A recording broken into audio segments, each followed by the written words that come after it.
அல்லேலூயா. ஆண்டவராகிய இயேசுவின் நாமத்தில் என்னுடைய வாழ்த்துக்களை தெரிவித்துக் கொள்கிறேன். காலைகளிலே நாம் தியானிக்க போகிற வேத பகுதி ரோமர்களின் நிருபம் 12ஆம் அதிகாரம் 11ஆம் வசனம். ரோமர் 12:11.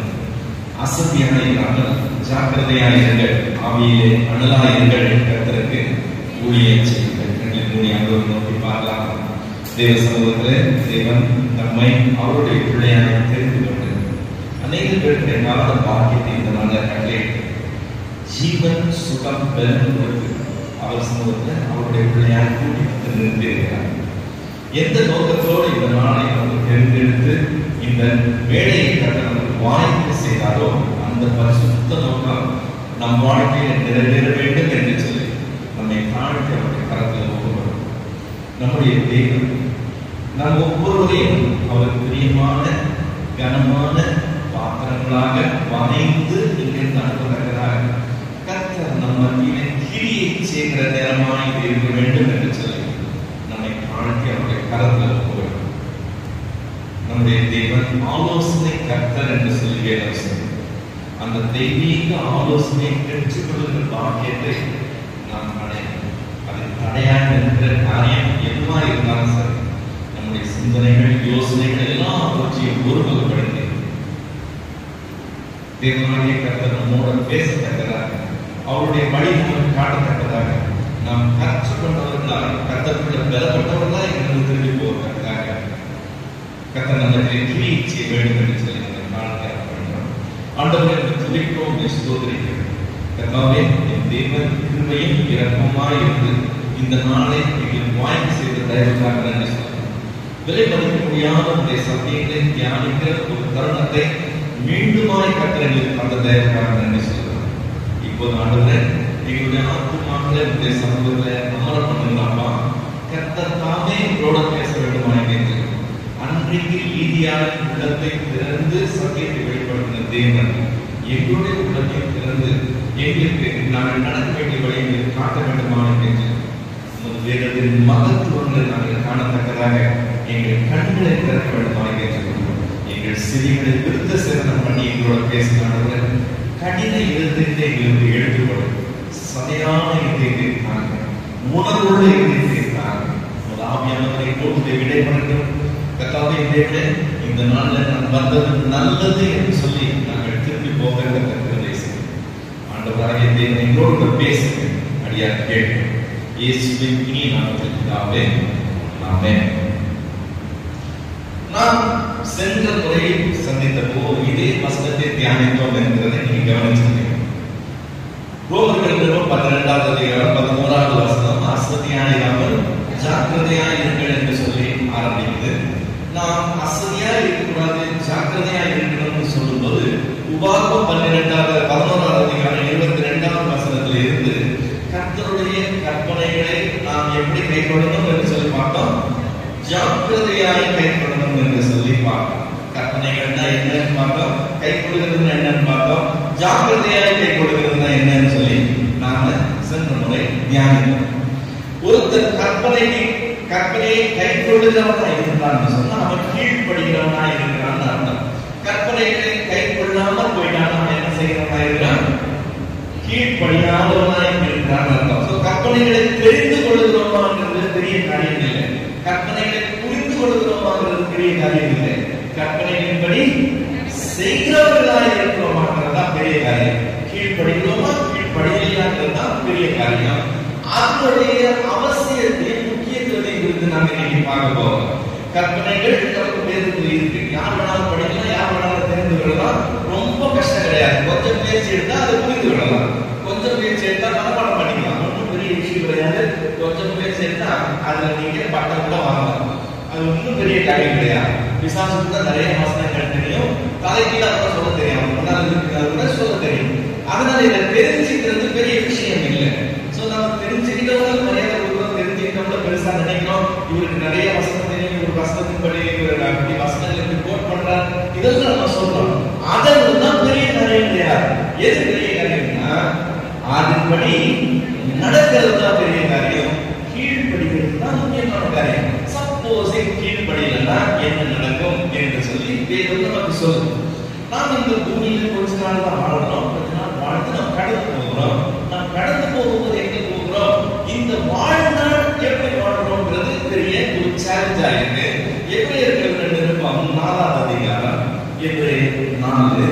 9, 10, 11 வசனங்களை நம்ம இன்னைக்கு தியானிக்க போறோம். எபிரேயர் 4, 9, 10, 11. ஆகையால் தேவனுடைய ஜனங்களுக்கு இளைப்பாறுகிற காலம் இனி வருகிறதா இருக்கிறது. ஏனெனில் அவருடைய இளைப்பாறுதலில் பிரவேசித்தவன் தேவன் தம்முடைய கிரியைகளை முடித்து ஓய்ந்தது போல தானும் தன் கிரியைகளை முடித்து ஓய்ந்திருப்பார்.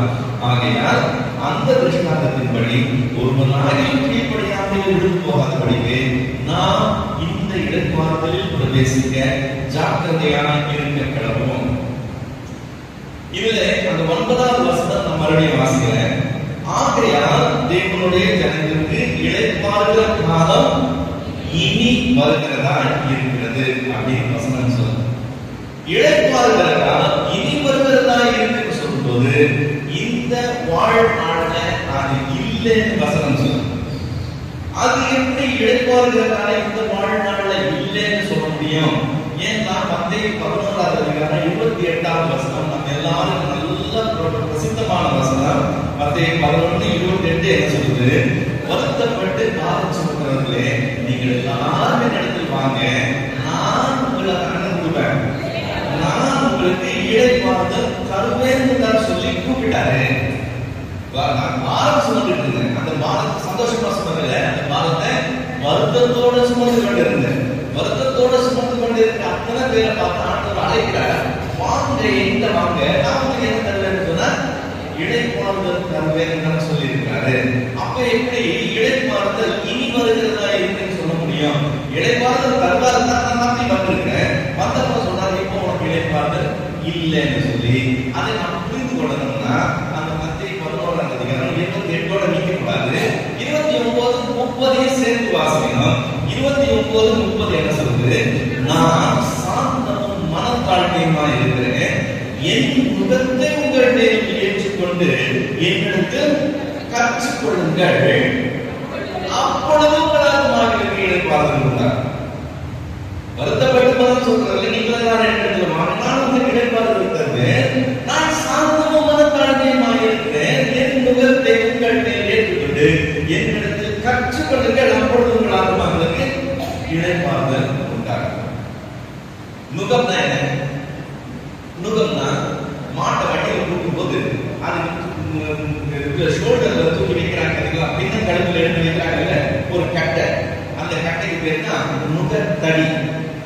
அந்த நுகத்தை எடுத்து வண்டியில பாருங்க, மாட்டுக்கு கழுத்துல வச்சாங்கன்னா மாட்டை வண்டியில என்ன செய்யறாங்கன்னு அர்த்தம்? மாட்டை வண்டியில பூட்டுறாங்கன்னு அர்த்தம். மாட்டை வண்டியில பூட்டுறாங்கன்னா மாட்டுக்கு வேலை கொடுக்குறாங்கன்னு அர்த்தமா, இளைப்பாறுதல் பண்றாங்கன்னு அர்த்தம். மாட்டை இளைப்பாறு பண்றது என்ன பண்றதுன்னா முகத்துல அவுத்து அதுக்கு தண்ணி காட்டி அது கொஞ்ச நேரம் நிழல் எங்கேயாவது படுக்க விடுறதுக்கு பேர் தான் மாட்டுக்கு இளைப்பாறுதல் கொடுக்கிறது. மாட்டை கொண்டு போய் நுகத்துல போட்டுறோம்னா மாட்டுக்கு என்ன செய்யறோம்? வேலை கொடுக்கிறோம், இளைப்பாறுதல் கொடுக்கல. ஆண்டவர் இளைப்பாறுதல் கொடுக்கிற என்னிடத்துல வாங்கன்னு சொன்னவரு என்னிடத்துல கற்றுக்கொள்ளுங்க, அப்பொழுது உங்களுக்கு இளைப்பாறுதல் கிடைக்கும், என்னிடத்துல கற்றுக்கொள்ளுங்க, என் நுகத்தை உங்கள்கிட்ட ஏற்றுக்கொள்ளுங்க சொல்றாரு. இது ரொம்ப ஸ்ட்ரேஞ்ச். ஏன் நான் இளைப்பாறுதல் தரேன்னு சொல்லிட்டு ஆக்சுவலா அவர் என்ன செய்யறாரு? வண்டியில போட்டுறாரு. வண்டியில போட்டா வேலை இருக்கு. இப்ப உள்ள நேரம் பாரம் சுமந்து இருந்தோம், இப்ப வந்து வண்டியில போட்டுறாரு. அவர் சொல்றாரு தொடர்ந்து, என் நுகம் மெதுவாயும் என் சுமை லகுவாயும் இருக்குன்னு சொல்றாரு. நுகம் மெதுவாயும் என்ன அர்த்தம்னா, நுகத்தடி வைக்கிறோம்ல கழுத்துல, அந்த மாட்டோட கழுத்துல, அந்த நுகம் ஸ்மூத்தா இருக்கும். அது ஸ்மூத்தா இல்லாம ஸ்கொயரா இருந்துச்சு வச்சுக்கோங்க, ரவுண்டா ஸ்மூத்தா இல்லாம ஸ்கொயரா இருக்கிறது தூக்கி மாட்டு கழுத்துல வச்சு மாட்டை வண்டியில கூட்டிங்கன்னா மாட்டு கழுத்து அது என்ன செய்யும்? தோலை கொஞ்சமா அழுத்து உண்டாக்கி மாட்டை பாதிப்புகளை கொண்டு வரும். மாடு ரொம்ப நாள் தாக்காது. அதனாலதான் அது ரவுண்டா ஸ்மூத்தா வச்சிருக்காங்க. ஆண்டவர் சொல்றாரு, என் முகம் எப்படிப்பட்ட முகம்? உன்னை தொந்தரவு பண்ணாது, என் முகத்தினால உனக்கு பிரச்சனை வராது, என் முகத்தினால நீ கஷ்டப்பட மாட்டேன். ரெண்டாவது, வண்டியில நான் ஏற்றிருக்கேன் பாரு, என்னுடைய சுமை எப்படிப்பட்ட சுமை? லகுவான சுமை என்று சொல்லுகிறார்.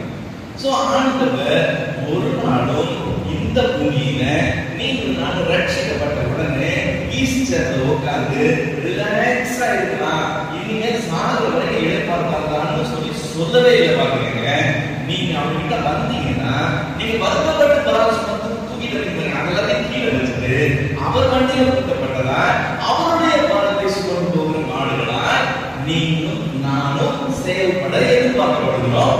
அப்பொழுது உங்கள் ஆத்மாக்களுக்கு இளைப்பாறுதல் உண்டாகும். சோ தேவனுடைய பிள்ளைகளுக்கு இளைப்பாறுதல் இனி வருகிற ஒரு காரியமாய், தற்போது அது இல்லை. தற்போது நாம் வேலை செய்வதற்காக அழைக்கப்பட்டிருக்கிறோம். இப்போ இந்த ரட்சிப்பு என்கிறது ஒரு நம்ம உள்ள வந்துட்டோம், நம்ம ரிலாக்ஸ் ஆகிருக்கலாம், இந்த பிரச்சனை இல்லைன்னு சொல்கிற ஒரு காரியம் இல்லை. ஆக்சுவலா அதுதான் ஒரு துவக்கம். அதுதான் ஒரு துவக்கம் என்று சொல்லி நம்ம பார்க்கணும்னு சொன்னா, நம்ம இந்த வசனம் பார்த்தோம்னா மத்தேயு 7ஆம் அதிகாரம் 14ஆம் வசனம், மத்தேயு 7:14, ஜீவனுக்கு போகிற வாசல் இடுக்கமும் வழி நெருக்கமுமாய் இருக்கிறது. ஜீவனுக்கு போகிற வாசல் இடுக்கமும் வழி நெருக்கமுமாய் இருக்கிறது. எது முன்னால வருது? வழி முன்னால வருதா, வாசல் முன்னால வருதா? வாசல் முன்னால வருது. வாசலுக்கு அப்புறம் தான் என்ன வருது? வழி வருது. இதை கொஞ்சம் கவனிங்க. நான் உங்க வீட்டுக்கு வரேன்னு சொன்னா ஒரு வழியை கடந்து வந்து உங்க வீட்டு வாசலுக்கு வருவேன். உங்க வீட்டு வாசலுக்கு வந்துட்டேன்னா நான் என் டெஸ்டினேஷனை ரீச் பண்ணிட்டேன்னு அர்த்தம். அப்படிதானே? வாசல் கடற்கரையில வந்துட்டோம்னா நம்மளுடைய பிரயாணம் முடிஞ்சிருச்சுன்னு அர்த்தம். அப்ப நாம உங்க வீட்டுக்குள்ள வரும்போது நீங்க கேட்பீங்க, உங்க பிரயாணம் எப்படி இருந்ததுன்னு கேட்பீங்க. டிராபிக் எல்லாம் இல்லாம இருந்தா, ஃப்ரீயா இருந்தா, பத்திரமா வந்தீங்களான்னு. என்னுடைய பிரயாணம் எப்படி இருக்குன்னு கேட்பீங்க. என் பிரயாணத்துக்கு முடிவு வாசல்ல இருக்குது. ஆனா இங்க ஆண்டவர் சொல்றாரு, நீ வாசலுக்கு வரல, அந்த வாசல் எப்படிப்பட்ட வாசல்? இடுக்கமான வாசல். அந்த வாசலை திறந்து நீ உள்ள வந்த உடனே உள்ள வந்து சேர்ந்துட்டது இல்ல, நீ அங்கதான் தூங்குற. உன்னுடைய வழி இனிமேல் தான் இருக்கு. இந்த வழி எப்படிப்பட்ட வழி? நெருக்கமான வழி. வாசல் இடுக்கம், வழி நெருக்கமானது. எனவே இது இந்த வாசல்ல பிரவேசிக்கிறதுக்கு பாருங்க, அந்த ரட்சிப்புங்கிறது அதுதான் துவக்கம். அதில் இருந்து வழி தொடர்ந்து போகிற ஒரு காரியமாயிருக்கு. எனவே அந்த வழி ரிலாக்ஸா போகிற காரியம் இல்லை. அது எப்படிப்பட்ட வழியா? நெருக்கமான. இப்ப இந்த வழின்னு சொல்லும்போது நம்மளுடைய ஆயுள் நாட்கள் சொல்லணும். ஒருவன் ரட்சிக்கப்படுறான்னு வச்சுக்கோங்க, ஒரு 20 வயசுல ரட்சிக்கப்படுறான்னு வச்சுக்கோங்க. அவன் ஒரு 70-80 வயசு இருக்கான்னா அவன் அடுத்த 50-60 வருஷங்களுக்கு அந்த வழியா பிரயாணம் பண்ணுகிறான்னு அர்த்தம். ஒரு சிலருக்கு இந்த வழி ரொம்ப நெருங்க இருக்கும், ஒரு சிலருக்கு ரொம்ப கம்மியா இருக்கும். அது ஆண்டவருடைய சித்தம், நம்ம கையில இல்லை. ஆக மொத்தம் நம்முடைய ஆயுசு நாட்கள் என்று சொல்லுகிற இந்த காலப்பகுதி, அந்த வழி அது எப்படிப்பட்டதா இருக்கு? இளைப்பாறுகிறதா இல்லை, அது நெருக்கமானதா இருக்கு. அதன் வழியா நாம் கடந்து போகணும். கடந்து எங்க போகிறோம் ஒரு கேள்வி. இது பெரிய ப்ராப்ளம் பாருங்க. நாம் கடந்து எங்க போகிறோம்? ஆறுதல் ஜெபங்கள் எல்லாம் போய் பார்த்தோம்னா எல்லா ஆறுதல் ஜெபங்களையும் அவங்க சொல்றாங்க, மறைத்து போன அந்த நபர் இப்ப யாரோட இருக்கிறா? யாரோட இருக்கிறான்னு சொல்றாங்க? பரலோகத்துல இயேசுவோட இருக்கிறான்னு சொல்றாங்க. அங்க கண்ணீர் இல்லை, அங்க கவலை இல்லை, அங்க துக்கம் இல்லை, அங்க மரணம் இல்லை, அங்க ஆதரவு இல்லை, அங்க வேர்வை இல்லை, அங்க கஷ்டம் இல்லை, அங்க பசி இல்லை, அங்க துன்பம் இல்லை. அவங்க இயேசுவோட இருக்கிறாங்கன்னு சொல்றாங்க. இதுதான் எல்லா ஜெபங்களையும் நான் பார்த்த எல்லா இடத்துலயும் அப்படிதான் பாருங்க. ஒரு சில இடத்துல கூட வித்தியாசமா சொல்லுவாங்க, அவங்க ஆவியத்தோட இருக்குன்னு சொல்லுவாங்க. அதை விடுங்க. ஒரு சிலர் இப்படி சொல்லுவாங்க, இயேசுவோட இருக்கிறாங்கன்னு சொல்லுவாங்க. வேதம் அப்படி சொல்லுவாங்க. வேதம் நம்ம 3 காரியத்தை சொல்லுது. இங்கிருந்து நாம் கடந்து போகும்போது யாருமே நேரா பரலோகத்துக்குள்ள போறோம்னு சொல்லுது. எங்க போறோம்னு சொல்லுது? இளைப்பாறுதலுக்குள்ள போறோம். ஆண்டவர் அதை தெளிவா சொல்லும்போது லாசரு அந்த ஐஸ்வர்யவான் என்கிற அந்த சம்பவத்தை பற்றி சொல்லும்போது 2 பேருடைய ஆயுசு நாட்கள் முடியுதுன்னு சொல்றார். 2 பேரும் மரித்த உடனே எங்க போனாங்கன்னு சொல்றார்? அவன் ஆபிரகாமின் மடியில போய் இளைப்பாறுனான்னு சொல்றாரு. இவன் பாதாளத்துக்கு போய் வேதனைப்பட்டான்னு சொல்றாரு. சோ மரித்த பின்பு விசுவாசி எங்க போகிறான்? பரலோகத்துக்கு போகிற இளைப்பாறுதலுக்குள்ள போகிறான். இளைப்பாறுதல் நம்ம வாக்குத்தத்தம் பண்ணப்பட்டிருக்கு. அதே மாதிரி இன்னொரு காரியம் வாக்குத்தத்தம் பண்ணப்பட்டிருக்கு. அரசாண போகிறோம்னு சொல்லியிருக்கு. சோ இளைப்பாறுதல் இருக்கு, அரசாங்கல் இருக்கு, அதுக்கப்புறம் நியாயத்திற்கு அப்புறம் நித்திய காலமாய் நாம் அவரோட கூட வாசம் பண்ண போகிறோம். இதோ மனுஷரின் மத்தியில் தேவாதி தேவன் வாசம் செய்கிறவராய் இறங்கி வராது. அங்கதான் என்ன இல்லை சிஸ்டர், அழுகை இல்லை, கண்ணீர் இல்லை, அழுது இல்லை, துக்கம் இல்லை, இதெல்லாம் வசனம் அங்கதான் இருக்கு. நம்ம எடுத்து தனித்தனியா புரிஞ்சுக்கிட்டோம்னா அதுதான் ப்ராப்ளம். நம்ம பாட்டுக்குள்ள பாடுறோம், இதோ மனுஷரின் மத்தியில் தேவாதி தேவன் வாசம் செய்கிறாரு. நம்ம என்ன நினைச்சுக்கிறோம் அந்த வார்த்தைக்கு அர்த்தம்? எங்க 2-3 பேர் கூடியிருக்கிறாரோ அவங்க பார்த்தீங்கன்னா இருக்கிறேன்னு சொன்னார் இல்ல, அந்த வார்த்தையை நம்ம எடுத்துக்கிட்டு இந்த வசனத்தை அதில் போட்டு நம்ம பாடுறோம். வெளிப்படுத்துற அந்த வார்த்தை சொல்லுகிறது, மனுஷர் மத்தியில் வாசம் பண்ணுகிற தேவாதி தேவன் இறங்கியே வந்துடுறாரு. பரலோகம் இங்கே இறங்கி வருது. புதிய மனம், புதிய புதிய தேவன் சிருஷ்டிக்க. இதுதான் வேற சத்தியம். 3 காரியம் என்னது? நாம் இங்கே இந்த ஆயுசு நாட்களை முடிந்து கடந்து போகும்போது நமக்கு நிச்சயமா என்ன இருக்கு? இடைக்காலம் இருக்கு. அதுக்கப்புறம் என்ன இருக்கு? 1000 வருஷம் அரசாட்சி இருக்கு. அதுக்கப்புறம் தான் என்ன இருக்கு? நித்தியகாலமா நம்ம கர்த்தரோட வாழ போகிறோம். இது பேசிக் நமக்கு தெரிந்திருக்க வேண்டிய விஷயம். இது தெரியாமலே இருக்கிறாங்கன்றது ஆச்சரியமான விஷயம். தெரியாமலேயே நம்மளுடைய விசுவாச ஓட்டத்தை போடணும்ன்றது பரிதாபமான விஷயம். சோ இந்த காரியத்துல ஆண்டவர் சொல்ற வாசல் இருக்கு, வழி நெருக்கமா இருக்கு. இந்த வழி போய் எங்க முடிய போகுது? இடைப்பாறுதல் முடிஞ்சு ஆளுநருக்கு போய் அதுக்கப்புறமா பயனுள்ள நம்ம தேவனோட வாசம் செய்கிறதா இருக்க போகிறது. இப்போ இந்த ரட்சிப்புக்குள்ள வந்தவங்க அந்த இடைப்பாறுதலுக்குள்ள போகிறதுக்காக பிரயாணம் பண்றாங்க பார்த்தீங்களா? இந்த இடைப்பட்ட காலத்துக்கு அவகாசம்னு சொல்லுது. நமக்கு சான்ஸ் கொடுக்கப்படுது, அவகாசம் கொடுக்கப்படுது.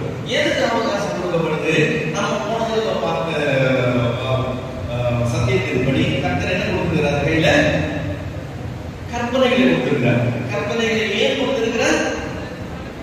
அவருடைய வீட்டு மர்மமாகிறதுக்கு நாம பழகி கொள்கிறதுக்கு நமக்கு இதை காட்சி கொடுத்திருக்கிறார். அவங்க வீட்டு மர்மம் போனோம்னு சொன்னா எனக்குள்ள சில காரியங்கள் நான் டெவலப் பண்ணணும், சில காரியங்களை நான் தவிர்க்கணும். அதுதான் நான் பரிசுத்தம் ஆகிறது, மறுரூபம் ஆகிறது வசனம் சொல்லுது. நான் இருந்த வண்ணமாகவே இருக்கிறது இல்லை. நான் முன்னாடி அப்படி இருந்தேன், இப்போ நான் இப்படி இருக்கிறேன்னு சொல்லி பன்னிக்குட்டியா இருந்தேன். நான் இப்ப ஆட்டுக்குட்டியா மாறுறதுக்குண்டான அந்த கையில இருந்தாங்க இந்த வசனம். இந்த கற்பனைகளுக்கு நான் தெரிந்து கொள்கிறது இல்லை. இந்த கற்பனைகளை எல்லாம் புரிந்து கொண்டு நான் இதில் எக்ஸ்பர்ட் ஆகிறது இல்லை. இந்த கற்பனைகளுக்கு நான் என்ன செய்யணும்? கீழ்ப்பிடிக்கிறவனாயிருக்கணும். கீழ்ப்பிடித்து அந்த மாற்றத்துக்குள்ள வருகிறவனாயிருக்கணும். அப்படி மாறி நான் என்னுடைய காலத்தையும் எனக்கு கொடுக்கப்பட்ட அவகாசத்தை நான் சரியாக பயன்படுத்தும் போது அந்த இடைப்பாறுதலுக்குள்ள பிரவேசிக்கும். இப்போ இதுல ஒரு பெரிய ப்ராப்ளம். என்ன ப்ராப்ளம் சொன்னா, கிறிஸ்தவ உபதேசத்துல நேர் பாதியா 2 விதமா பிரிஞ்சிருக்கிறாங்க. ஒரு சாரார் என்ன சொல்றாங்க? நாம் ரட்சிக்கப்பட்டவங்க, அந்த ரட்சிப்பு நித்தியமானது. நீங்க எத்தனை தடவை நடுவில் விழுந்தாலும் சரி, நீதிமான் 7 தடவை விழுந்தாலும் என்ன பண்ணுவான்? அவன் எழுந்துவான். அவன் ஒரு நாளும் விழுந்து போகிறது இல்லை. அவன் ரட்சிப்பை இழக்கவே முடியாது. நீ பெற்றுக்கொண்ட ரட்சிப்பை இழக்க முடியாது. ஏன்னா அது கிருபையின் அடிப்படையில் உள்ளது. அதுல கிரியை கிடையாது. நாம் கிரியை நம்பி தேவன் முன்னாடி நிக்கல, அவனுடைய கிருபையை நம்பி இருக்கிறோம். அதனால கிருபையினால பெற்றதை ஒரு நாளும் நம் கிரியினால இழக்க முடியாதுன்னு ஒரு பாதி போதிக்கிறாங்க. மறு பாதி என்ன சொல்றாங்க? அப்படியெல்லாம் கிடையாது. பெற்ற ரட்சிப்பை ஒருவன் எந்த சூழ்நிலையிலும் இழந்து போக முடியும். அது இழந்து போகாதபடிக்கு ஜாக்கிரதையா இருக்கணும்னு சொல்லி அடுத்த சாரார் சொல்றாங்க. நான் இந்த 2வது வகையை சேர்ந்தேன். ஏன்னா இப்ப நம்ம வாசித்த வசனத்திலேயே எபிரேயர் 4வது அதிகாரம் மறுபடியும் போவோம். எபிரேயர் 4 9வது வசனம் என்ன சொல்லுது? தேவனுடைய ஜனங்களுக்கு இளைப்பாறுதல் காலம் இனி வருகிறதா இருக்கு சொல்லிடுச்சு. 10வது 11வது வசனம் என்ன சொல்லுது? ஏனெனில் அவருடைய இளைப்பாறுதலில் பிரவேசித்தவன் தேவன் தன்னுடைய கிரியைகளை முடித்து ஓய்ந்தது போல தானும் தன் கிரியைகளை முடித்து ஓய்வான். அந்த இளைப்பாறுதல் எப்படிப்பட்டதுன்னு சொல்லுது. ஏன்னா இந்த இளைப்பாறுதலுடைய இது என்ன சொல்றது? அதனுடைய மகிமை சொல்லலாம். அது எவ்வளவு நல்லா இருக்கும்னு சொல்லி நமக்கு கொஞ்சம் தெரியணும்னா இதை புரிஞ்சுக்கணும். தேவன் தன்னுடைய கிரியைகளை எல்லாம் முடித்து என்ன பண்ணாராம்? ஓய்வுனால அவருக்கு இழைப்பார்கள் போல இவனும் தன் கிரியைகள் எல்லாம் முடித்து ஓய்ந்து இருப்பான். இப்ப நம்மளுடைய வழி நெருக்கம்னு சொல்ல இது வழியா போகிறது சாதாரண விஷயம் கிடையாது. போராட்டமான காரியம், எதிர் நீச்சல் அடிச்சு ஜீவிக்கிற ஒரு காரியம். எனவே பரிசுத்தமாய் இந்த உலகத்தில் ஜீவிக்கிறது, நேர்கோட்டில் நடக்கிறது, கர்த்தருக்காக உத்தமமாய் இருக்கிறது, சாட்சியா இருக்கிறதுங்கிறது உலகம் ஒரு நாளும் ஈஸியா அனுமதிக்காது. நாம் அதை போராடி தான் நடத்த வேண்டியிருக்கோம். என்னைக்கு வரைக்கும்?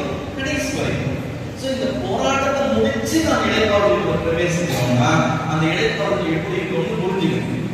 இப்ப நம்ம இன்னைக்கு ஞாயிற்றுக்கிழமை, அதனால எல்லாரும் கொஞ்சம் ரிலாக்ஸா ஃப்ரீயா உட்கார்ந்து ஒர்க்கிங் டே நாளைக்கு திங்கட்கிழமை காலையிலிருந்து சனிக்கிழமை நைட் வரைக்கும் நம்ம எல்லாரும் எப்படி சுத்திட்டு இருப்போம்? ஆளுக்கு ஒரு பக்கம் பம்பரம் போல சுத்திக்கிட்டு இருப்போம். இதே டைமுக்கு நாளைக்கு நம்ம எப்படி இருப்போம்னா அந்த சிச்சுவேஷனே வேற மாதிரி இல்ல. இப்ப எங்க வீட்டுல உள்ள சிச்சுவேஷன் எனக்கு தெரியும், உங்க வீட்டுல உள்ள எனக்கு தெரியாது. ஆனா எங்க வீட்டுல உள்ளது மட்டும் சொல்றேன்.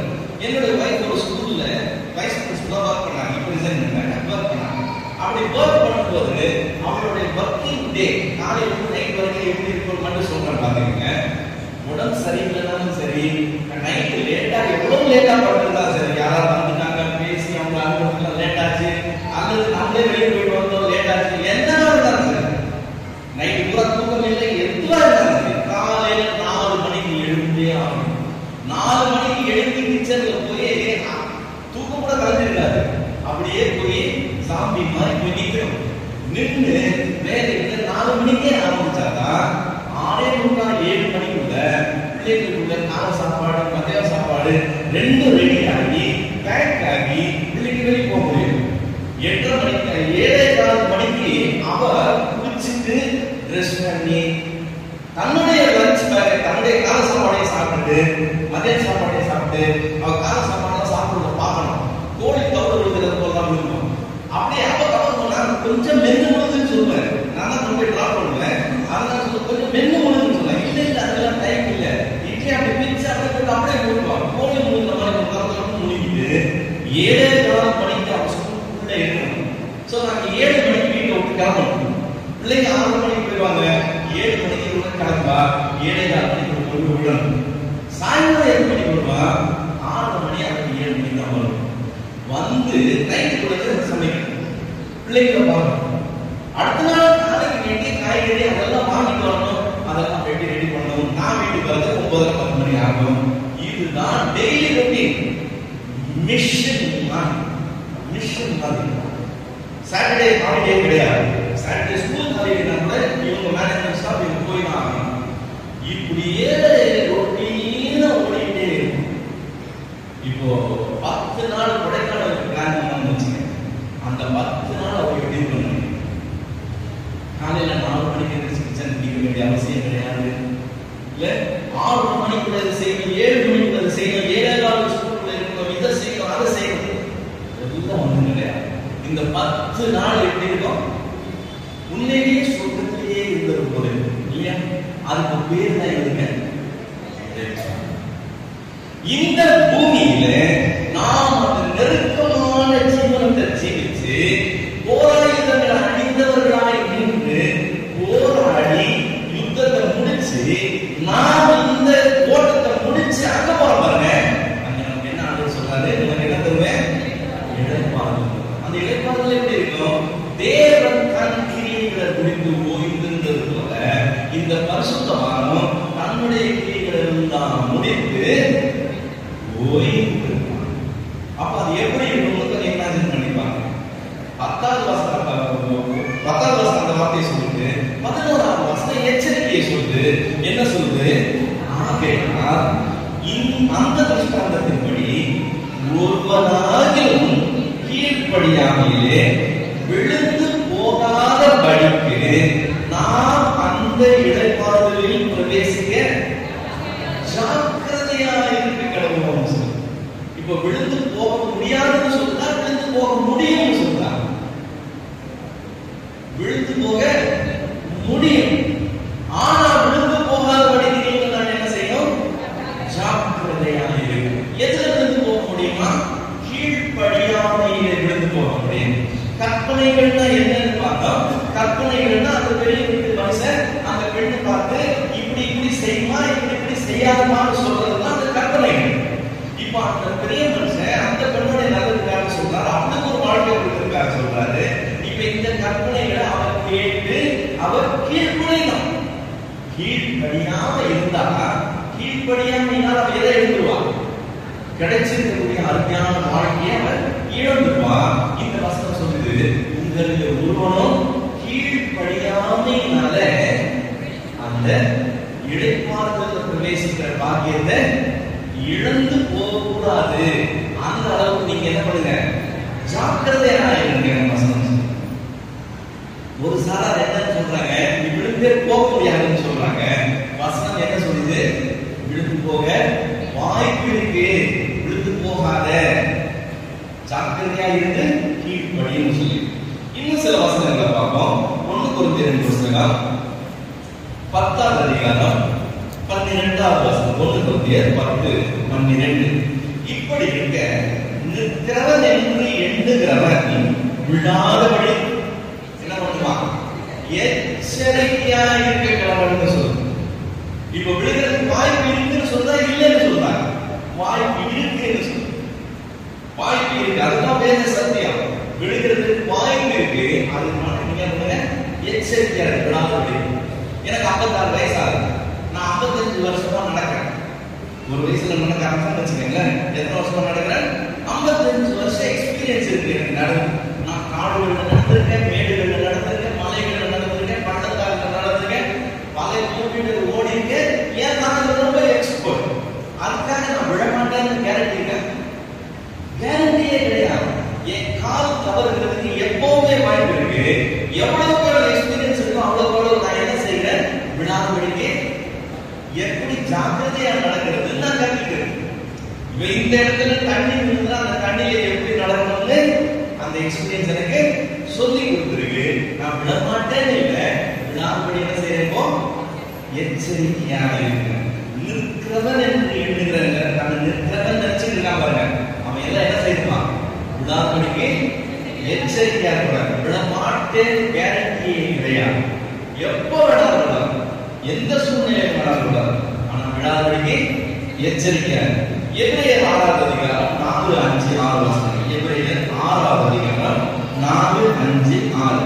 ஏனெனில் ஒரு தரம் பிரகாசிக்கப்பட்டோம், பரம ருசி பார்த்தோம், பரிசுத்த ஆவியை பெற்றோம், தேவனுடைய நல் வார்த்தையும் இனி வரும் உலகத்தின் பலன்களையும் ருசி பார்த்தோம், மறுதலித்து போனவர்கள் என்று சொல்லி வாசனம் சொல்லுங்க. மறுதலித்து போனவர்கள் விழுந்தாங்க இல்லையா, விழுந்தவங்க இருக்கிறாங்க இல்லையா, விழவே மாட்டாங்கன்னு சொல்ல முடியும். விழுகிறதுக்கு வாய்ப்பு இருக்கு, விழுந்தவர்கள் இருக்கிறார். எபிரேயர் 4ஆம் அதிகாரம் 11ஆவது வசனம் நம்ம இப்பதான் பார்த்தோம். எபிரேயர் 10ஆம் அதிகாரம் 26, 27 வசனங்கள். எபிரேயர் 10, 26, 27. சத்தியத்தை அறிமுறைகள் அடைந்த பின்பு நாம் மனப்பூர்வமாய் பாவம் செய்கிறவர்களாய் இருந்தால் பாவத்தின் நிமித்தம் செலுத்தப்படத்தக்க பலி வேறொரு இல்லாமல் நியாயத்திற்கு வரும் என்று பயத்தோடு எதிர்பார்க்கிறோம். விரோதிகளை பட்சிக்கு கோபாக்கினை உண்டு. இப்ப சத்தியத்தை அறிஞர் அடைந்த பின்பு மனப்பூர்வமாய் பாவம் செய்கிறவர்களாய் ஆக முடியுமா? முடியாது.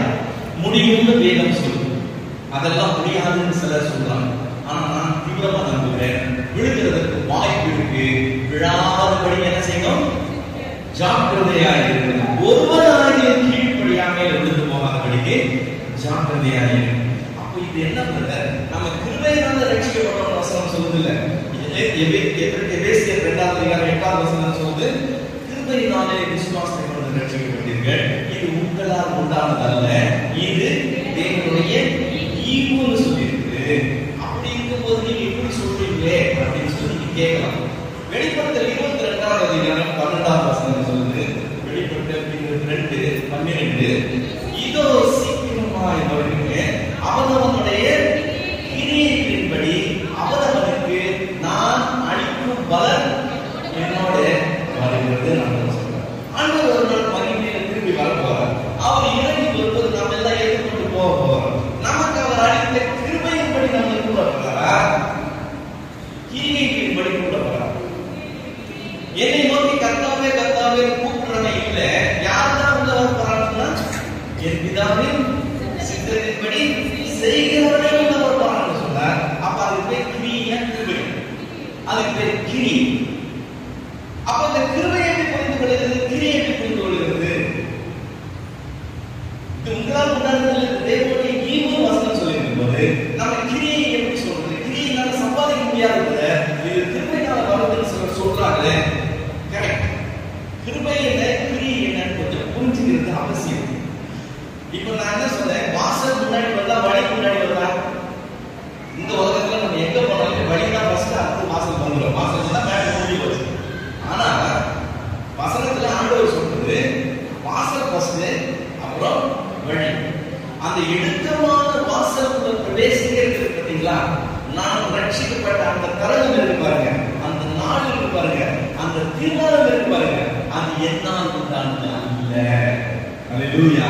அது என்னால் உண்டானது அல்ல. என்னோட தேவ பக்தி உள்ள நிறைய பேர் இருக்காங்க, என்னோட நல்லவங்க நிறைய பேர், என்ன மாதிரி பொல்லாதவனே கிடையாது, என்ன மாதிரி பொல்லாதவனே கிடையாது. ஆனா கர்த்தர் என்ன தெரியும், கர்த்தர் என்ன தெரியும். எங்க வீட்டுல 3 பிள்ளைங்க, அவங்க 2 பேரும் தெரிந்து கொள்ளல, கர்த்தர் என்ன தெரியும். என்னோட அவங்க 2 பேர் ஷார்ப்.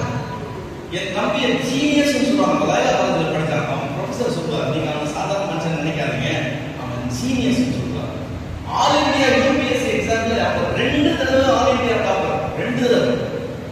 அப்படின்னா பாத்துக்கலாம் அவனுடைய பிரெயின் எவ்வளவு ஷார்ப்பா இருக்கான்னு, பயங்கர எக்ஸ்பர்ட்டா. அவன் தெரிந்து கொள்ள பாத்துக்கங்க, கர்த்தர் என்ன தெரிந்து கொண்டார். இப்ப இது கிரீனால உண்டாச்சா கிருபையினால உண்டாச்சா? இது பியூரா கிருபையினால. இதை நான் சம்பாதிக்கவே இல்லை, நான் தவமிருந்து பெற்றுக்கொண்டேன்னு சொல்ல முடியாது. கர்த்தர் என்னை கிருபையினால தெரிந்து கொண்டார். எந்த வகையில் நான் தகுதி இல்லை, எந்த வகையிலே தகுதி இல்லை. அவர் உள்ளவைகளை வெட்கப்படுத்தும்படி இல்லாதவைகளை இழிவானதுமாகி என்னவர் தெரிந்து கொண்டார். அதுக்கு பேரு கிருபை. இது தேவனுடைய ஈவு. அந்த வாசலுக்குள்ள வர்றதுக்கு என்னதான் வேணும்? கிருபை இல்லாம ஒருத்தர் உள்ள வரதில்லை, கிருபையினால உள்ள வரும். உள்ள வந்ததுக்கு அப்புறம் காலம் இருந்து அந்த காலம் அவகாசம், அந்த காலத்துல நீங்களும் நானும் இந்த வசனத்தின்படி கீழ்ப்படியணும் சொல்ல பாருங்க. அதுக்கு பேர் தான் என்னது? கிரியை. அதுக்கு பேர் தான் என்னது? கிரியை. இந்த கிரியைக்கு இன்னொரு பேர் சொல்லணும்னா கனி. மனம் திரும்புவதற்கு ஏற்ற என்ன கொடுக்கணும்? கனி கொடுக்கணுமா?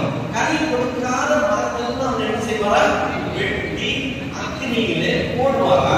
கோடாரி எங்க வச்சிருக்கிறாரா? கோடாரி வீட்டுக்கு வந்து எடுத்துட்டு வர வேண்டிய அவசியமே கிடையாது. ரொம்ப வித்தியாசமான ஆள் பார்த்துக்கங்க மாணவர். கோடாரி எங்க வச்சிருக்கிறாரா? மரத்தின் வேற அருகே வைத்திருக்கிறார். எந்த நேரத்தில் பட்டு போடலாம், எந்த நேரத்திலையும் அந்த கால அவகாசம் எப்ப வேணா முடிஞ்சு போயிருக்கலாம். விளையாடக்கூடாது. கீழ்ப்படுகிறது கர்த்தர் சொல்லியிருக்கார். அதை நாம என்ன செய்யணும்? ஜாக்கிரதையா எடுத்து கீழ்ப்படுத்தி கனி கொடுக்கிறவர்களாக இருக்கணும். கனி கொடுக்கிறவர்கள் பொறுமை ஒரு கனி. அந்த கனியில வெளிப்படும் தாழ்மை ஒரு கனி. அது என்ன வெளிப்படும்? இதெல்லாம் கிரியைகள் நான் செய்ய வேண்டியது. சரி, நம்ம நிறைய தப்பா எடுத்துக்கலாம் பாருங்க. ஆவியின் கனிகளினாலே அலங்கரிக்கும் பாட்டை பாடுறோம். ஆவியின் வரங்கள்னால தான் தேவன் நம்ம அலங்கரிக்க முடியும். கனியினால தேவன் அலங்கரிக்க முடியாது. கனி நம்மளிடத்து வருது, தேவனிடத்து வருது கிடையாது. கிரியை நடப்பிக்கிற பாருங்க, அதுக்கு பேர் தான் கனி கொடுக்கிறது. தேவன் அந்த கனியை எதிர்பார்க்கிறார். விசுவாசங்கிறது ஒரு கனி. அது என்னிடத்திலிருந்து வரணும்? தேவனிடத்திலிருந்து வரதில்லை. என்ன கனியினால அலங்கரிக்க நம்ம பாட்டு பாடுறோம், அர்த்தமே இல்லாத பாட்டு. சோ பிரயாணம் இருக்கு, இந்த பிரயாணம் நெருக்கமான வழி, இது வழியா நம்ம கடந்து போகணும். நீங்களும் நானும் கிரியை செய்கிறவர்களாக போகணும். இப்ப கிருபைங்கிறது கிரியை இருக்கு, கிருபை வாசல் இருக்கு, கிரியைங்கிறது வழியிலும் இருக்கு. இப்ப இந்த கிருபை இல்லாம இந்த கிரியை கிடையாது. இந்த கிரியை கிருபைக்கு சப்ஸ்டிட்யூட்டா கிடையாது. கிருபைக்கு இடம் இருக்கு, கிரியைக்கு இடம் இருக்கு. வாசல்ல கிரியை கிடையாது, வழியில என்ன கிடையாது. நான் கிரியை இல்லாம கிருபை இல்லாம பார்க்க உள்ள போய்ட்டு நினைச்சுக்க கூடாது. கிரியை செய்துதான் ஆகணும். என்ன கிரியை இது? மனம் திரும்புவதற்கு ஏற்ற கிரியை இதிலே காணப்படணும். நான் அந்த கிரியைகளை செய்கிறவனாக இருக்கணும். இப்போ அந்த திருஷ்டாந்தத்தின்படி ஒருவனாயிலும் கீழ் கீழ்ப்படியாமலே விழுந்து போகாதபடிக்கு அந்த இளைப்பாறுதலில் பிரவேசிக்க நீங்கள் நான் என்ன செய்யுமா? ஜாக்கிரதையாக இருக்கும். பேதுரு சொல்லும்போது இதை இன்னும் அழகா ரொம்ப ஒரு எக்ஸாம்பிளோட சொல்றதை நம்ம பார்க்க முடியும். 2 பேர்கள் புத்தகம் 1ஆம் அதிகாரம் 10ஆம் வசனம். 2 பேர்கள் 1:10. ஆகையால் சகோதரரே, உங்கள் அழைப்பையும் உங்கள் தெரிந்து கொள்வதையும் உறுதியாக்கும்படி ஜாக்கிரதையாக இருங்கள் என்று சொல்லு. இப்போ அழைப்புனா என்னது? வருத்தப்பட்டு பார்த்து சொல்றதுல நீங்க எல்லாரும் இந்த இடத்துல வாங்கன்னு சொல்றாங்க. யாரெல்லாம் அழைச்சார்? உலகத்தில் இருக்க அவ்வளவு பேரை அழைச்சார். தேவன் தன்னுடைய தேவன் யோவான் தந்தாரு. தேவன் தன்னுடைய குமாரனை விசுவாசிக்கிறவர்களும் கெட்டு போகாமல் நித்திய ஜீவனை அடையும்படி அவரை தந்தார். இவ்வளவாய் உலகத்தில் வந்து கொடுத்தார். அழைப்பு எல்லாருக்கும் கொடுத்தார். இப்போ ஒரு கம்பெனில அட்வர்டைஸ்மென்ட் கொடுக்குறாங்க. பேப்பர்ல அட்வர்டைஸ்மென்ட் வருதுன்னு வச்சுக்கோங்க. அந்த அட்வர்டைஸ்மென்ட் என்ன சொல்லுவாங்க? ஒரு 10 வேகன்சி இருக்கு, விரும்புறவங்க எல்லாம் வாங்கன்னு சொல்லி அட்வர்டைஸ்மென்ட் கொடுக்குறாங்க. இப்போ இந்த அட்வர்டைஸ்மென்ட் பேப்பர் வாசிக்கிற எல்லாரும் ஊர்ல இருக்க எல்லாரும் பார்க்கலாம். அது இன்னொரு கல்யாணத்துக்கு இன்விடேஷன் கொடுத்தா ஒரு சிலருக்கு தான் கொடுக்கணும். ஆனா இந்த அட்வர்டைஸ்மென்ட் எப்படி போகுது? எல்லாருக்கும் போகுது. சோ 10 வேகன்சி உங்களுக்கே தெரியுது.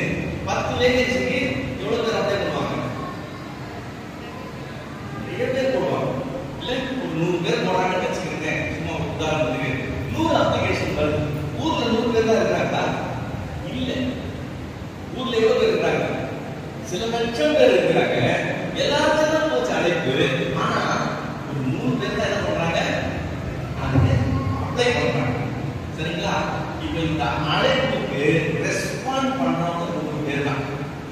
ரைட்டா? வருத்தப்பட்டு பார்த்து சொல்றேன், நீங்க எல்லாரும் இடத்துல வாங்கன்னு இயேசு கூப்பிட்டாரு. இந்த ஊர்ல எவ்வளவு பேர் இருக்காங்க? எவ்வளவு பேர் இருக்காங்க. ஆனா எவ்வளவு பேர் வந்து உட்காந்துருக்கோம்? கொஞ்சம் பேர் தான் வந்து உட்காந்துருக்கோம். ரைட்டுங்களா? இது அழைப்பு பெற்றுன்னா அழைப்புக்கு ரெஸ்பாண்ட் பண்றது. இது ஒரு கிருபையினால வந்தது. நம்ம எல்லாம் ரொம்ப ஸ்மார்ட்டாக நம்ம நினைச்சுக்கூடாது. தேவன் என்ன பண்ணியிருக்கிறார்? அவன் கிருபையினால நமக்கு புத்தியை கொடுத்து இதுதான் வழியில் நடந்த புத்தி வருகிறார் நமக்கு தெரியும். ரைட்? அழைப்பு தான் இது. தெரிந்து கொள்வது என்னது? தெரிந்து கொள்வது என்னது? கம்பெனி அட்வர்டைஸ்மென்ட் கொடுத்தாங்க, அழைப்பு கொடுத்தாங்க, அப்ளிகேஷன் வந்துச்சு. அடுத்த கம்பெனி என்ன பண்ணுவாங்க? 100 பேருக்கு அப்ளை பண்ணதுல விட்டுருவாங்களா? சொல்ல மாட்டாங்க. அப்ளை பண்ணவங்க என்ன பண்ணுவாங்க? இன்டர்வியூ பண்ணுவாங்க. இல்ல அவங்க எல்லாரையும் இன்டர்வியூ பண்ணுவாங்க. இப்ப இந்த 100 பேர்ல எத்தனை பேர் தான் அவங்க எழுத முடியும்? 10 பேர் தான் எழுத முடியும். 10 பேர் தான் என்ன பண்றாங்க? அப்போ செலக்ஷன் பண்றாங்க. இப்ப அழைக்கப்பட்டவங்க எத்தனை பேரு? அநேகர். அழைக்கப்பட்டவங்க அநேகர். எடுத்துக்கொள்ளப்படுறவங்க எவ்வளவு பேரு? சிலர். இப்ப இங்க உட்கார்ந்து எத்தனை பேர் தெரிந்து கொள்ளப்படும்? எத்தனை பேர் தெரிந்து கொள்ளப்பட்டிருக்கோம்? தெரிந்து கொள்ளப்பட்டவங்க தெரிந்து நாங்கள் அழைப்பை பெற்றோம். நாங்கள் வந்தது மட்டும் இல்லை, கர்த்தர் என்ன பண்ணிருக்கிறார்? தெரிந்து கொண்டு இருக்கிறார். இப்போ 100 பேர் காலையில இருந்து சாயங்காலம் வரைக்கும் இன்டர்வியூ நடக்குது. 100 பேரையும் கம்பெனி இன்டர்வியூ பண்ணி சாயங்காலம் வீட்டுக்கு போகும்போது இந்த 10 பேர் மட்டும் என்ன கொடுக்குறாங்க? அப்பாயின்மெண்ட் ஆர்டர் கொடுக்குறாங்க. இப்ப இந்த 100 பேருமே வீட்டுக்கு போறாங்க. 100 பேருமே வீட்டுக்கு போறாங்க. அந்த 90 பேர் என்ன பண்ண நிலையோட வீட்டுக்கு போவாங்க? தங்களை தேடிக்குவாங்க. ஒரு சிலர் சொல்லுவாங்க ஒரு எக்ஸ்பீரியன்ஸ் தான், அடுத்த இது நல்லா பண்ணலாம். ஒரு சிலர் என்ன சொல்லுவாங்க? ரொம்ப சோர்வா போவாங்க. நல்லா தான் பண்ணேன், ஏன் என் இடத்துல தெரியலன்னு குழந்தைகிட்டே போவாங்க. ஒரு சிலர் தங்களை உற்சாகப்படுத்திக்குவாங்க. பரவாயில்ல, நெக்ஸ்ட் டைம் பார்க்கலாம் அப்படின்னு சொல்லி ஏதோ ஒன்று. ஆனா 90 பேரை சந்தோஷமா போவாங்க. உண்மைதானே? ஆனா இந்த 10 பேர் அப்பாயின்மெண்ட் ஆர்டரோட வீட்டுக்கு போற 10 பேர் எடுப்பாங்க. அந்த 90 பேர் மூணு தொகை போட்டு போவாங்க. இந்த 10 பேரு எங்க ஸ்வீட் வாங்கிட்டு போவாங்க? ஸ்வீட் நிறைய தேடிட்டு இருப்பாங்க. அப்படிதானே? சந்தோஷமா வீட்டுக்கு போவாங்க. வீட்டுக்கு உடனே போன் பண்ணி சொல்றாங்க, அப்பாயின்மெண்ட் ஆர்டர் கிடைச்சிச்சு, எனக்கு வேலை கிடைச்சிருச்சுன்னு சொல்லி அந்த 90 பேர் இல்லாத சந்தோஷம் இந்த 10 பேர் இருக்கும். அதுதான் உங்களுக்கு எனக்கும் இந்த உலகத்துல இருக்கிற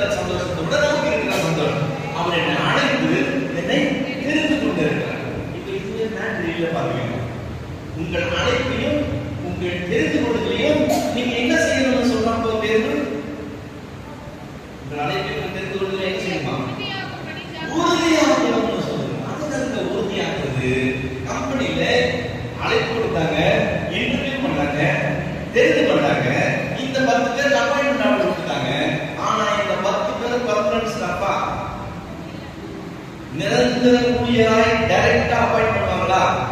அப்பாயிண்ட் பண்ண மாட்டாங்க.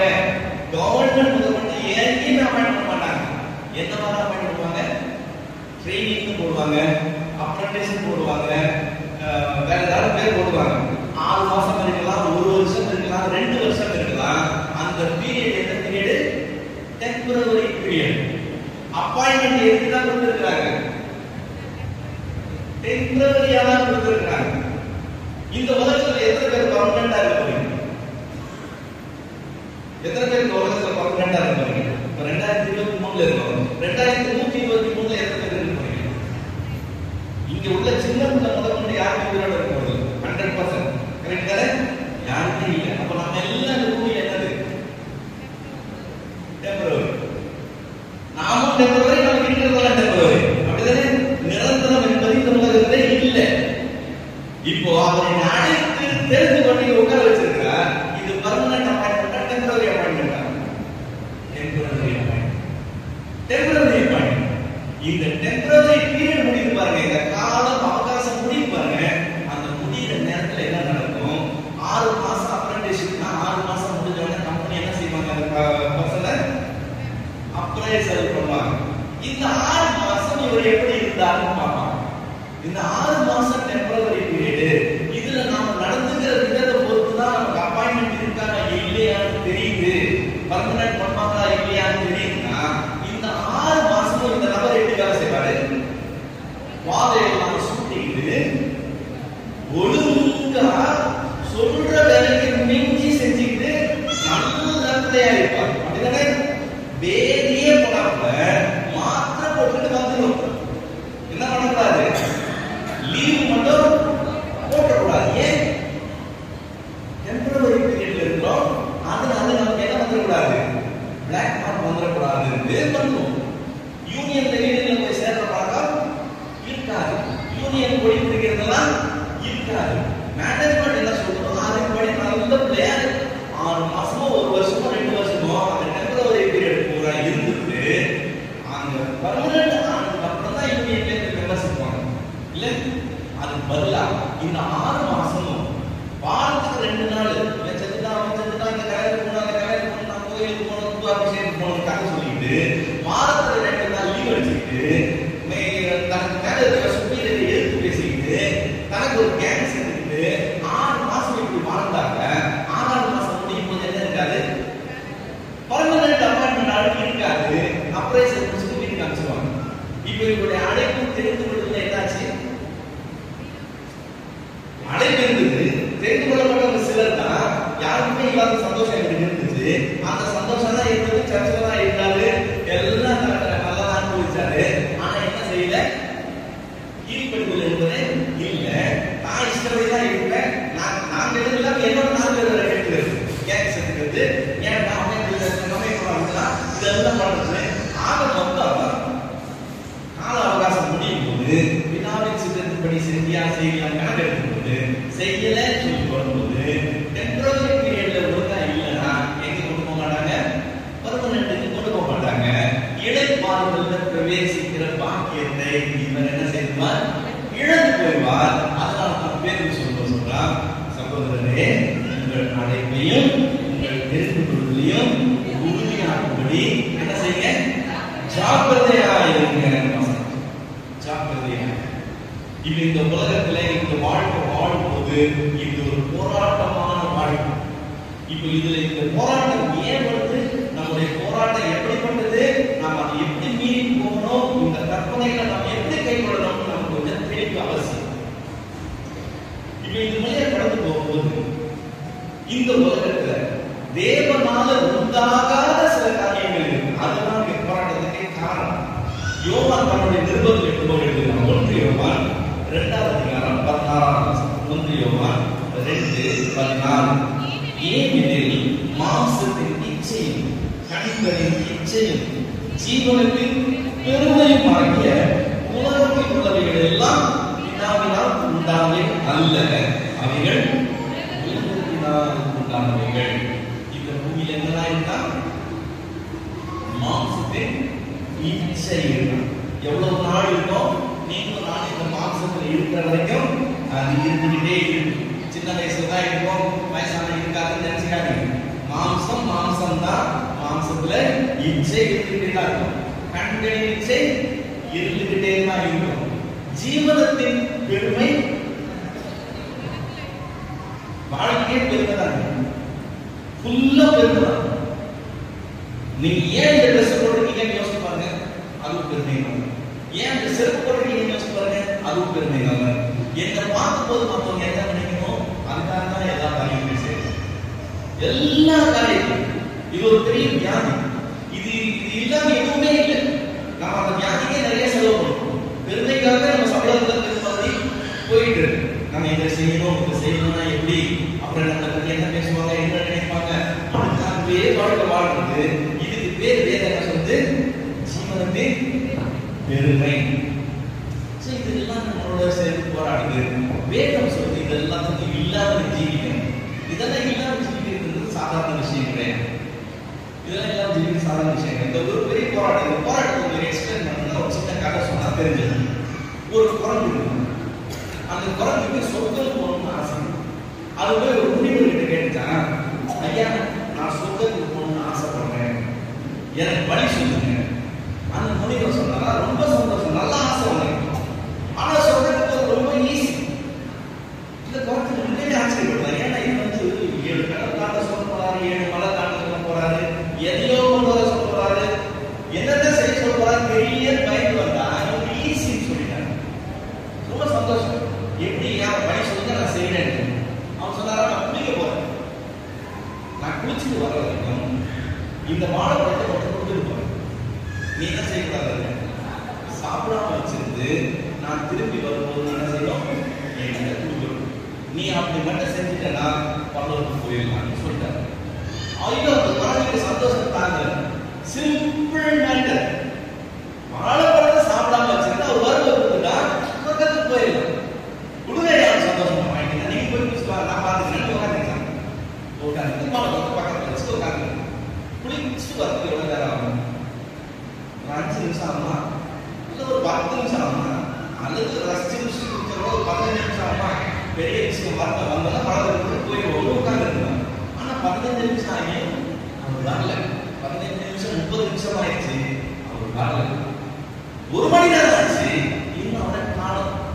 இந்த வாழைப்பழம் நல்லா பழுத்த பழம், அது கீழே எதுக்கு ஒரு பழுத்த பழம் கீழே இருக்கும், அதை எடுத்து மடியில வச்சுக்கிட்டா என்ன அப்படின்னு சொல்லி எடுத்து மடியில வச்சு வந்தோடனே பழத்தை கொடுத்துட்டு நம்ம போயிட வேண்டியதுதான், ஒன்றும் பிரச்சனை கிடையாது. ஏற்கனவே 1 hour ஆயிடுச்சு, எனி டைம் வந்துடலாம், வந்தோடனே கொடுத்துட்டு போயிடலாம். இன்னும் 1 hour ஆச்சு, அதான் இப்போ பழம் நல்ல பழுத்த பழம், நல்ல கலர், நல்ல ஒரு சரியான ஒரு டேஸ்ட்ல இருக்கிற ஒரு பழம். இப்போ இந்த பழத்தை பார்க்கறதுல தப்பு விட்டாங்க. அவர் என்ன சொன்னாரு, சாப்பிடாதுன்னு சொன்னாரு. அந்த பழம் எப்படி இருக்கு நம்ம பார்த்துக்கலாம்ல, இல்லை மடியில் வச்சுட்டு சும்மா பார்த்து வச்சுக்கலாம், பார்த்து வச்சு. இப்போ பழம் நல்ல கண்டிஷன்ல இருக்குன்னு வேற பார்க்கறது. இப்போ இன்னும் ஒரு 1 மணி நேரம் ஆகுதுனால எங்கதான் போனாருன்னு தெரியல. இப்போ இந்த பழத்துல இருந்து ஸ்மெல் கீழே இருந்து கூட வரல, அதை எடுத்து பார்க்கும்போது தான் அவ்வளவு தெரியல. இப்போ எடுத்து பார்த்து வச்சுக்க அந்த பழத்தினுடைய வாசனை அப்படியே தொடங்கும். இப்போ அவர் என்ன சொல்லிட்டு போயிருந்தாரு, அதை சாப்பிடாம கொடுக்குன்னு சொன்னார். மோந்து பார்க்காத சொன்னாரா, மோந்து பார்க்க தப்பு இல்லை, அதை எடுத்து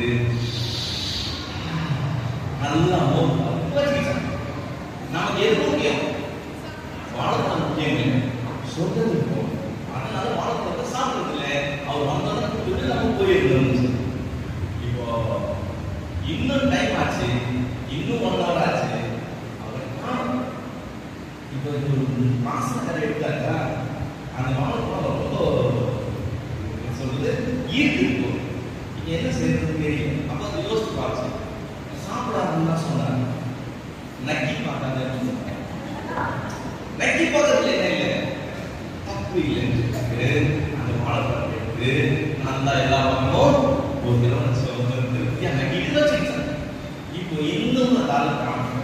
இப்போ வாழைப்பழத்தை மடியில வச்சாச்சு, வாழைப்பழத்தை முடிச்சு நோக்கியாச்சு, வாழைப்பழத்தை மோந்து பார்த்தாச்சு, அது ஒரு நக்கிய பார்த்தாச்சு. பழம் கொஞ்சம் சின்னதா இருக்குது, தெரியாது. இப்ப வந்து பாரு எப்படினாலும் நல்ல கட்டி உட்காந்துட்டே இருக்குது. இன்னும் அந்த காணவே காணும். இப்ப இந்த சொன்னது மறுபடியும் யோசிச்சு என்ன சொன்னாரு, வாழைப்பழத்தை என்ன செய்யக்கூடாது, சாப்பிடக்கூடாது, அவன் கொடுத்துட்டு பழக போயிடலான்னு அவ்வளவுதான் மேட்ரு. குச்சி பார்க்க தோல் நல்லா இருக்குங்க, வெளியே பார்க்கறது கலர் நல்லா இருக்கு, தோல் நல்லா இருந்துச்சு, ஸ்மெல் நல்லா இருந்துச்சு, நக்கி கூட பார்த்தா அதுதான் நல்லா இருந்துச்சு. ஆனா எல்லாம் தோலை தான் பார்க்கணும், உள்ள பழம் எப்படி மாட்டோமா பார்க்க. அதனால தோலை நீக்கிட்டு பழம் ஒன்றுமே கூட நல்லா இருக்காது ஒரு தடவை பார்த்து மூடி வச்சுக்கோம். நம்ம தான் சாப்பிடல, அவங்களுக்கு ரூல் படி சாப்பிடாம தான். அதனால அதை பிரிச்சு உள்ள இருக்கிறத ஒரு தடவை நல்லா பார்த்துட்டு மறுபடியும் தோலை மூடி கையில வச்சிருக்கான். இப்ப பழம் சொர்க்கம் இன்னும் சின்னதா தெரியுது, வாழைப்பழம் கொஞ்சம் பெருசா தெரியுது, வாழைப்பழம் வாவான்னு கொடுக்குது. அந்த ஆள் குடிக்க போனத காணவே பொறுத்து பொறுத்து பொறுத்து பார்த்துட்டு இதால முடியும் சொர்க்கத்தை அப்புறம் பார்த்துக்கலாம் சொல்லி அந்த வாழைப்பழத்தை ரவத்தை வாயில போட்டு திரும்பி பார்த்தாங்க. அவர் வந்து நின்னாங்க. இப்ப இந்த குரல் பாடப்பாங்க என்ன பாடல குளிக்கணும் உடனே வந்திருந்தாங்க, ஒரு பிரச்சனை கிடையாது. நம்ம ரட்சிக்கப்பட்ட அன்னைக்கு செத்து போயிருந்தாலும் ஒரு பிரச்சனை கிடையாது. நாம எங்கேயே விட்ட இதே பாவ உலகத்துல, இதே அசுத்த நிறைந்த உலகத்துல, இதே பாவ இச்சைகள் நிறைந்த உலகத்துல, இதே இச்சை நிறைந்த இந்த ஒரு சரீரத்திலேயே இதே கண்ணு, இதே புத்தி, இதே சூழ்நிலையில வச்சிருக்காரு. எவ்வளவு நாளைக்கு வச்சிருக்கிறாரு?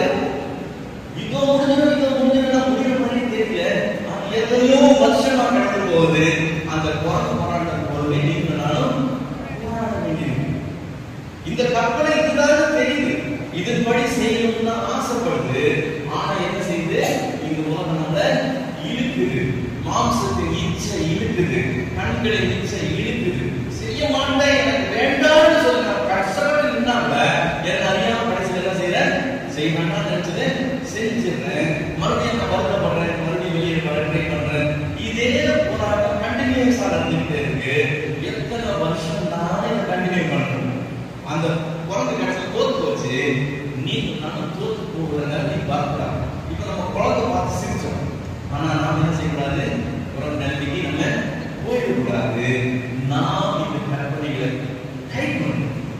கீழ்ப்படியாம விழுந்து போகாத படிக்கு ஜாக்கிரதையாக இருக்கணும். எப்படியாவது என்ன செய்யணும், அந்த இடைப்பார்ப்பு பிரவேசிக்கிற பாக்கியத்தை நீங்க நானும் அடைஞ்சே தீரணும். அதை இழந்துட்டு நம்ம இங்க என்னத்தை பெற்றாலும் அது வேஸ்ட். அதனால அதுல நமக்கு கவனம் அதிகமாக இருக்கணும்.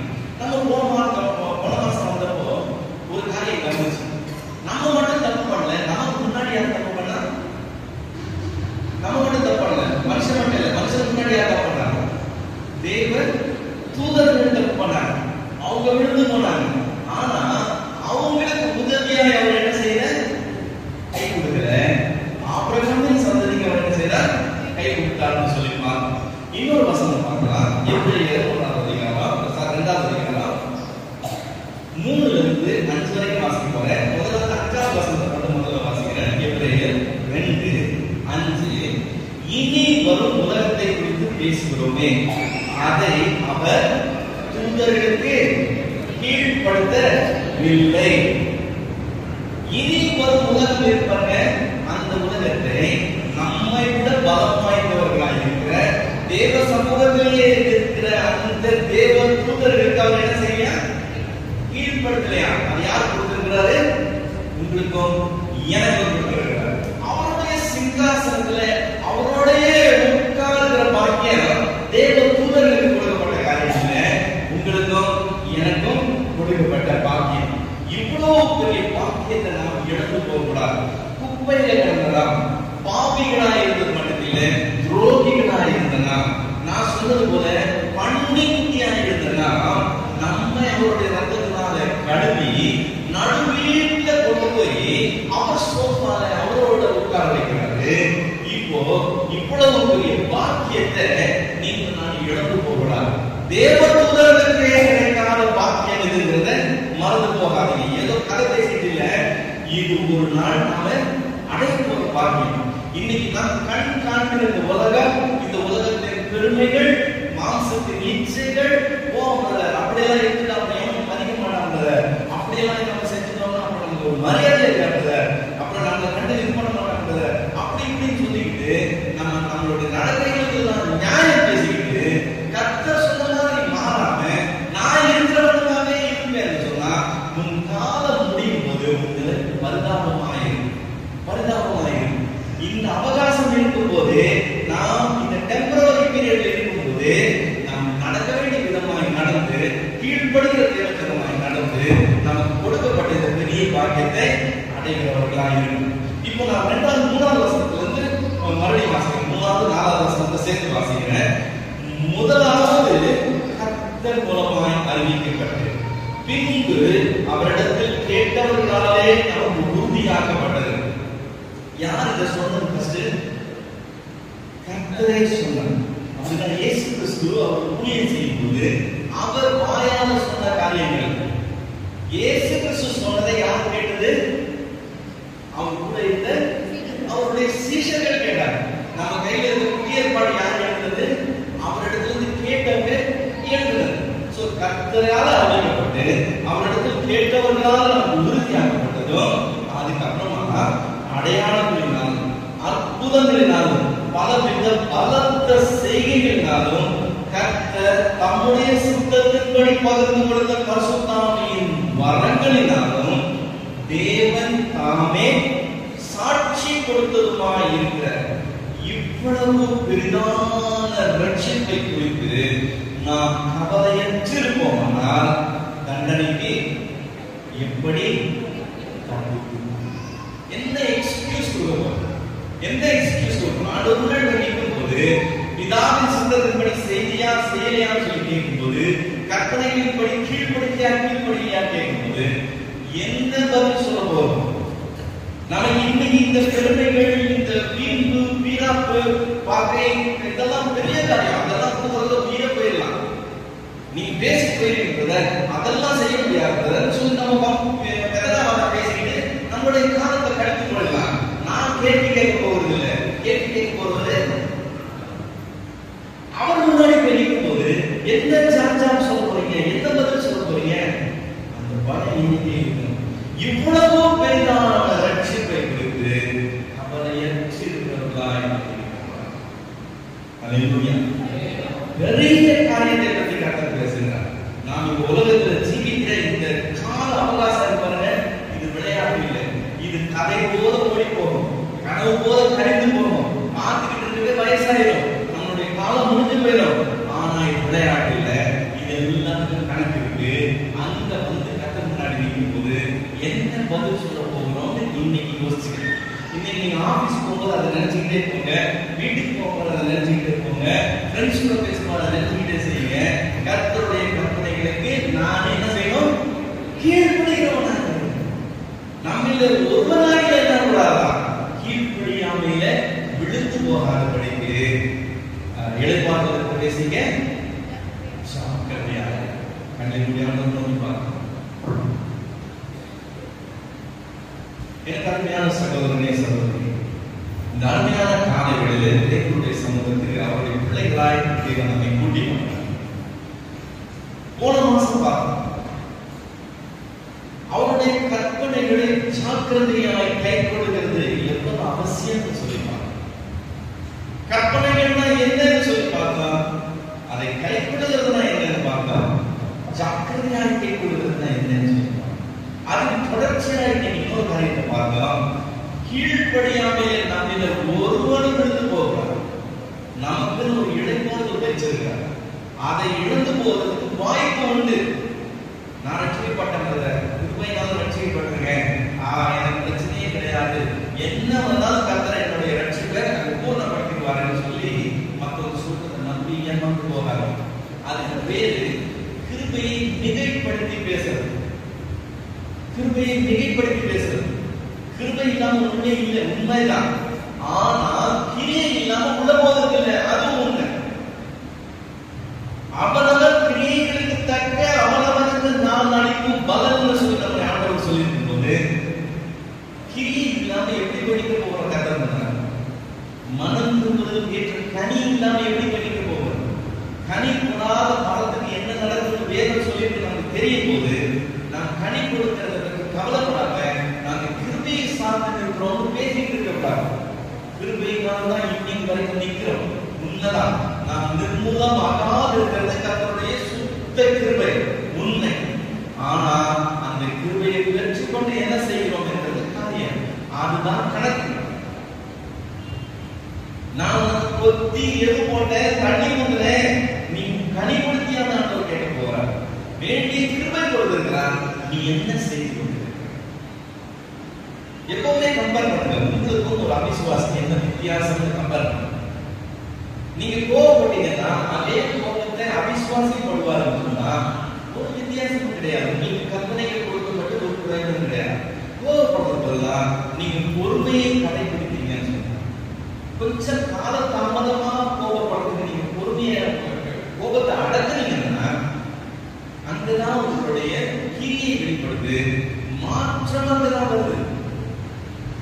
நான் வசனங்களை தெரிந்து கொள்கிறது இல்லை, அந்த சூழ்நிலையில நான் அதை அப்ளை பண்றது இல்லை. அவங்க பேசினாங்க, நான் திரும்ப பேசுறேன். அவங்க என்னை இப்படி பண்ணாங்க, நான் திரும்ப பண்ணேன். அப்படி இல்லை. வசனம் சொல்றது பழி வாங்குவதும் பதில் செய்வதும் கர்த்தருடையது, உங்களுடையது இல்லை. நீங்கள் நான் செய்ய வேண்டியது கர்த்தருக்கு காத்திருக்கு, அவர் செய்வார் சொல்லி இடம் கொடுக்க. நாம் அதை கற்றுக்கொள்ளணும், நாம் அதை செயல்படுத்தணும். அந்த மாற்றம் அங்கே உண்மையிலேயே உண்டாகும். நாம் ஆளை மாறணும். அவங்க வீட்டுல போய் அவங்க சோஃபால உட்கார்ற ஆளா மாறணும். சாக்கடையில் இருக்கிற ஆளாவே இருக்கக்கூடாது. கீழ்ப்படியாமையினால நாம் விழுந்து போகிறோம். அவர் எழுதி கையில் கொடுத்து மகனே மகளே செய்யுமாறு சொல்லி சொல்றாரு. நம்ம எதற்காக பேசிட்டு எல்லாத்துக்கும் காரண காரியங்கள் பேசிட்டு நம்மளுடைய நாட்களை வீணடிக்கிறார். இவ்வளவு பெரியான லட்சியத்தை குறித்து கவலை இல்லாம இருக்கிற பரிதாப நிலையை நம்ம வரக்கூடாது. ஒரு வருஷம் ஓடி போச்சு, இன்னும் கொஞ்ச நாள்ல புது வருஷத்துக்குள்ள போகும். மாற்றம் நம்மளுக்கு உண்டாக நம்ம ஒப்பு கொடுப்போம். கீழ்ப்படுகிற தேவ ஜனமாய் நாம் எழுதிப்போம். அந்த போராட்டம் எப்பவுமே ஞாபகம் வச்சுக்கேன். அந்த போராட்டம் எப்பவுமே இருக்கு. ஆனா போராட்டம் தோத்து போச்சு, நாம் ஜெயிக்கிறவர்களாக கண்களை நிச்சயம், மாசத்து நிச்சயம், ஜீவனத்தின் பெருமை இருந்துகிட்டு தான் இருக்கும். அதுபடியாக நாம் போராடி கடந்து போகிறோம். ஜெயிக்கிறவர்களாய் கடந்து போகிறோம், கீழ்ப்படுகிறவர்களாய் கடந்து போகிறோம். நம்மை தாழ்த்தி தேவனுக்கு ஒப்பு கொடுப்போம். ஆண்டவரை துதிக்கிறோம், ஸ்தோத்திரம். அருமையான இந்த காலை வேளையில கர்த்தரை கூட்டி வந்து அமரப்படி ஆண்டவரே விலைமதிக்க முடியாத சத்தியங்களை எங்களோட பகிர்ந்து கொண்ட தயவுக்காக நன்றி சொல்றோம். என் தேவனே, கேட்போம் கற்றுக்கொள்ளும் அந்த கிருபைக்காக நன்றி. கேட்ட காரியங்களை என்னுடைய மனதில் வைத்து பாதுகாக்கலாம். எத்தனை வருஷமானால் ஆண்டவரே, இன்றைக்கு விதைக்கப்பட்ட இந்த வசனங்கள் எங்களிலே 30, 60, 100 பண்ணி கொடுத்திருக்கிறாங்க.